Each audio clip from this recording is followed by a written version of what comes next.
এই 31st নাইটে যদি আপনি কিছু করতেই চান, তাহলে আমি বলবো, আমার পরামর্শ, সুন্দর করে ওযু করে আইসে আপনাকে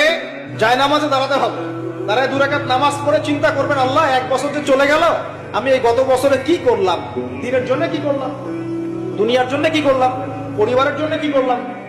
কতটুকু জ্ঞান অর্জন করলাম, কয়টা কোরআনের আয়াত শিখেছি 1 বছরে,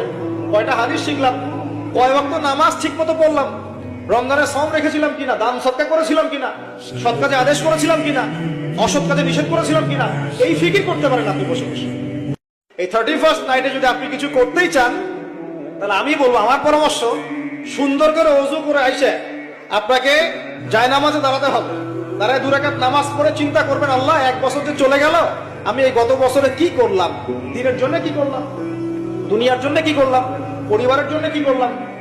কতটুকু জ্ঞান অর্জন করলাম, কয়টা কোরআনের আয়াত শিখেছি 1 বছর।